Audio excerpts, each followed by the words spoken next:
मुझसे पूछेंगे सागर भाई एक बात बताओ, ये जो गवर्नमेंट वेबसाइट होती है ये तो क्रैश हो जाती है, लेकिन ये पॉर्न वेबसाइट क्रैश क्यों नहीं होती? सरकार के पास इतना भी पैसा नहीं है क्या कि वो ऐसी वेबसाइट चला सके जो एक पॉर्न वेबसाइट से ज्यादा हो? बहुत वैलिड क्वेश्चन है। अगर आप 18+ हो तो पहली बात तो आप वैक्सीन भी लगवा सकते हो, दूसरी बात आप इस वीडियो को भी देख सकते हो। 18 साल से नीचे हो तो प्लीज आप इस वीडियो को मत देखना, शायद कुछ ऐसी चीजें हों जो आपके लिए सूटेबल नहीं हो। बट आजकल बच्चे जल्दी बड़े हो जाते हैं, तो आपकी मर्जी, हेडफोन ढूंढ लो या जो भी कर लो। कुछ गलत बात नहीं बताऊंगा, ठीक है, कुछ गलत नहीं बोलूंगा। तो यहां पर बात है कि जो पॉर्न वेबसाइट है वो इतने हिट्स कैसे ले लेती है? आपको पता है लाखों करोड़ों में हिट्स आते हैं पॉर्न वेबसाइट पर, लेकिन गवर्नमेंट वेबसाइट को भाई इतने से हिट्स आके ही वो ठुल्लू हो जाती है। इन दोनों वेबसाइट्स में बहुत फर्क होता है। आज मैं थोड़ा सा इंटरनेट पर जो ये पॉर्न का जो चल रहा है उसको थोड़ा सा मैं और एक्सपोज करूंगा, रियलिटी क्या है। सबसे पहले हम निपटा देते हैं गवर्नमेंट वेबसाइट्स को। गवर्नमेंट वेबसाइट्स को निपटा देते हैं मतलब बात करते हैं।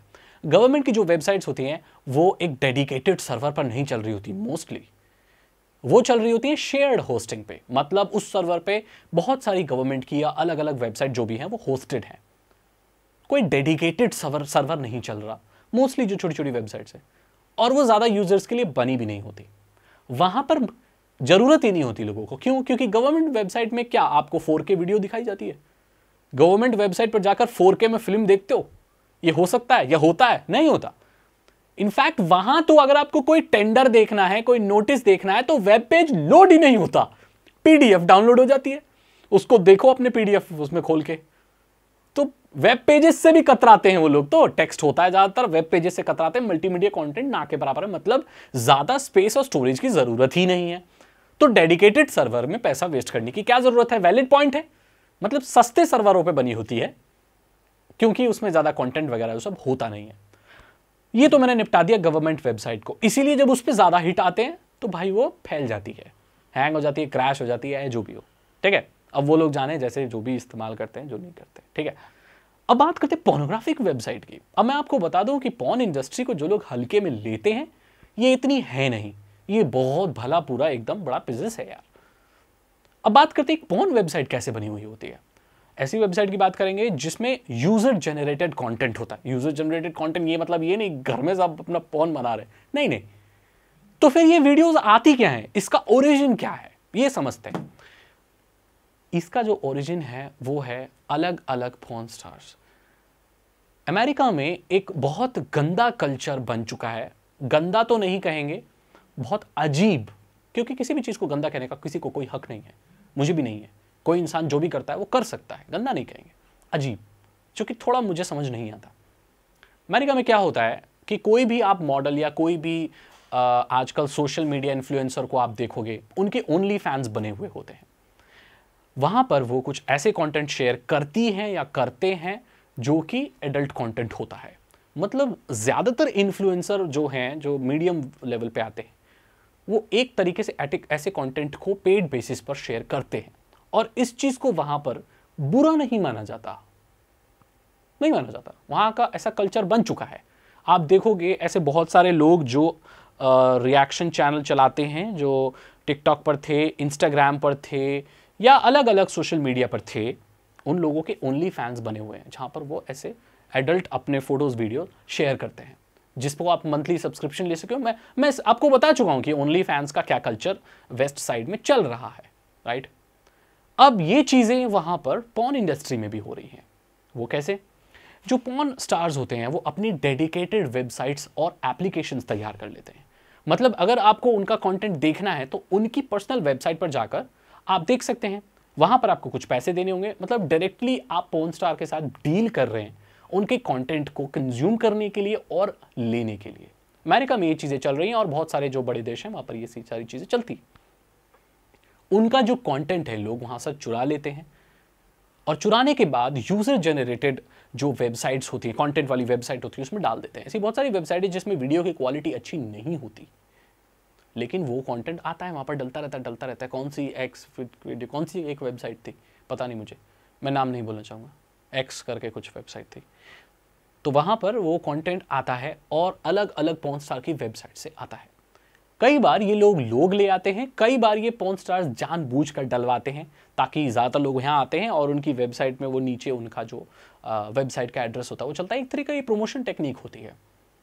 मैं आपको बता दूं, पॉर्न स्टार्स अब डेडिकेटेड वेबसाइट या अपनी पर्सनल एप्लीकेशन और वेबसाइट पर इसीलिए आने लगे हैं क्योंकि ये जो ग्रुपिज्म हो गया था, ये जो एक कंपनी, एक लेबल हो गया था, इनमें इन भावों की बहुत इनको ऐसा करने लगे कि मतलब ऐसी चीज़ें करने के लिए मजबूर करने लगे जो कि इनको पसंद नहीं है।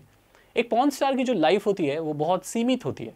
इनकी जब एज होती है, जब ये यंग होते हैं तो इनकी बहुत डिमांड। मैं आई नो ये थोड़ा सा जो टॉपिक है वो बच्चों के लिए थोड़ा सा डिस्टर्बिंग होगा और अगर आप बच्चे हैं तो आपको ये देखना भी नहीं चाहिए। देखो, पॉर्न स्टार की जो लाइफ होती है, इंटरनेट के बिजनेस के बारे में ये बात है इसीलिए मुझे करनी पड़ रही है, नहीं तो मैं इस बारे में बात नहीं करता। बहुत सीमित वक्त होता है जब ये यंग होती हैं, उसके बाद जब उनकी थोड़ी सी एज हो जाती है तो मार्केट में इतनी डिमांड नहीं रहती, राइट। उसके बाद जो लेबल है वो इनको निकाल देता है, इनको पैसे नहीं मिलते और समाज में इन लोगों को सिर्फ ऐसे पॉर्न स्टार को देगा। मेरे हिसाब से किसी को काम के उस पर से जज नहीं करना चाहिए, राइट। उनकी कोई मजबूरी है, जो भी चीज़ है उनकी उनकी उनकी मर्जी, उनकी लाइफ है, वो कुछ भी करें, राइट। बट ऐसा हो नहीं पाता है, वो एक नॉर्मल लाइफ जी नहीं पाते क्योंकि लोग उनको उसी नज़र से देखते हैं, उनको हमेशा ही पॉर्न स्टार समझते हैं। वो यही समझते हैं कि उनकी लाइफ का एक वो फेज़ था जो ख़त्म हो गया, उनकी एज हो गई है, वो वृद्ध हो गए हैं, अब वो पॉर्न इंडस्ट्री में काम नहीं कर सकती, उनको कोई नहीं पूछेगा। और जो वक्त पे वो काम कर रही है उनसे इस तरह के पॉर्न कैटेगरीज हैं जिसमें बहुत गलत तरीके से काम कराया जाता है, जिसमें मौत तक हो जाती है। इस चीज़ से बचने के लिए इन्होंने डेडिकेटेड वेबसाइट्स का जो चलन है वो शुरू किया और एप्लीकेशन का चलन।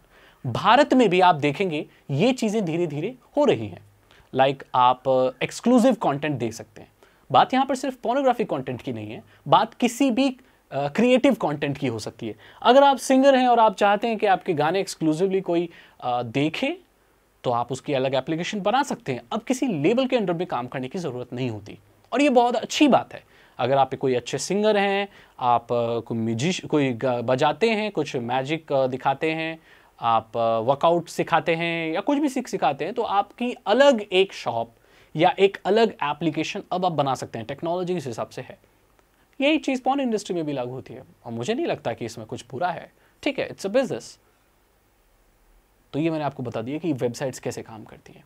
अब क्योंकि वो वेबसाइट में बहुत सारा मल्टीमीडिया कंटेंट है, इसीलिए वो ज़्यादातर जो पॉर्न वेबसाइट्स होती हैं वो VPS पर चलती हैं या डेडिकेटेड सर्वर। आप आसान भाषा में कहें तो एक पूरा सर्वर वो लोग एक स्पेस खरीद लेते हैं, वर्चुअल प्राइवेट सर्वर कह लो या डेडिकेटेड फास्ट सर्वर्स जिसमें SSDs लगी होती हैं। बहुत हाई क्वालिटी के सर्वर्स होते हैं जिसमें डेटा बहुत फास्ट स्टोर होता है जाता है, वेबसाइट्स की स्पीड बहुत अच्छी होती हैं क्योंकि डिमांड उस तरह की है ना भाई। 4K वीडियो अगर किसी की चल रही है तो उसमें आपको नॉर्मल शेयर होस्टिंग में काम नहीं चल पाएगा, उसकी स्पीड इतनी है, बैंडविड्थ उतनी नहीं है, इतने सारे लोग आते हैं। आप मानोगे नहीं, इंटरनेट पर जो सबसे ज़्यादा चीज़ देखी जाती है और जो स्ट्रीम की जाती है वो पोर्नोग्राफी है, पॉर्न है। वो सही बात है, ये बहुत डिमांड है। ऐसा भी कहा जाता है कि हर दूसरा तीसरा पेज पॉर्न है इंटरनेट पर। इसका मतलब बहुत बहुतायत में इसकी पॉर्न वेबसाइट्स पर जाकर आप, मैं बोलूँगा नहीं देखने के लिए, बट मैं आपको बात बता रहा हूँ कि उनकी वीडियो के व्यूज़ देखोगे तो आप करोड़ों में होते हैं। हर एक वीडियो पे करोड़ों में व्यू है, मतलब उसको कंज्यूम करने वाले लोग बहुत ज़्यादा हैं। सरकार भी कामयाब नहीं हो पाई है पूरी तरीके से पॉर्न को बैन करने में और कर भी नहीं सकती है। टेक्नोलॉजी इतनी आगे है, लोग VPN इस्तेमाल कर लेंगे, प्रॉक्सी इस्तेमाल कर लेंगे, टॉर इस्तेमाल कर लेंगे, उसको आप नहीं रोक सकते, बहुत मुश्किल है। तो मैंने आपको बता दिया इन दोनों वेबसाइट के काम करने में क्या होता है, सरकारी काम में क्या होता है और ये पॉर्न इंडस्ट्री में किस तरह से अब इंटरनेट पर बिजनेस चल रहा है, ये वेबसाइट कैसी बनी हुई होती हैं, इन वेबसाइट्स पर कंटेंट कहाँ से आता है। अब जो इनकी रेवेन्यू है, जो यूज़र जनरेटेड जो अपलोड करते हैं लोग, वो कहीं कहीं से लाके कैसे भी करके लाते, तो वो उनकी रेवेन्यू डॉजी एड्स से आती है। जो भी ऐड उसमें उल्टे सीधे लगे हुए होते हैं, गूगल के तो नहीं ही होते, राइट, एडसेंस के तो नहीं ही होते वो। और जो सब्सक्रिप्शन पे बेसिस पे आती है उन पे, जहां ओरिजिनल कंटेंट जो पॉर्न आर्टिस्ट बनाता है, राइट। इसके बारे में आपकी क्या राय है, मैंने क्या गलत कहा और क्या सही कहा? आपको क्या लगता है, क्या पॉर्न जो कल्चर है, जो ये वेबसाइट है, जो ये बिजनेस है, क्या ये सही है, क्या ये गलत है? वैसे कोई हम होते नहीं है जज करने वाले, बट इस पूरी चीज़ के बारे में मैं आपकी राय जानना चाहूँगा। अगर आप बता पाएँ तो most welcome, please comment section खुला हुआ है, लेकिन मर्यादा में रहते हुए और थोड़ा शब्दों को सही रखते हुए बोलें तो ज़्यादा अच्छा होगा। इस वीडियो को लाइक करें, अपने दोस्तों के साथ शेयर करें अगर वो 18 साल से ऊपर हैं और इस चीज़ के बारे में थोड़ा सा डिस्कशन चाहते हैं। अगर साइबर सिक्योरिटी और इथिकल हैकिंग के बारे में और ज़्यादा आप जानना चाहते हो, इथिकल हैकिंग सीखना चाहते हो जो कि एक लीगल प्रोफेशन होता है पूरी दुनिया में, तो आप डिस्क्रिप्शन चेक कर सकते हैं। 299 रुपीज़ के 3 इथिकल हैकिंग कोर्सेज हैं जो आसान भाषा में आपको इथिकल हैकिंग सिखा देंगे। ठीक है, तो आप वो इथिकल हैकिंग कोर्सेज चेक कर सकते हो। अगर ऐसी वीडियोज़ और देखना चाहते हो तो चैनल को सब्सक्राइब करो, बेल आइकन को प्रेस करो, और मैं मिलता हूँ आपसे अगली वीडियो में। Thank you so much and good bye. Wastelands through the highways till my shadow turns to sun rays.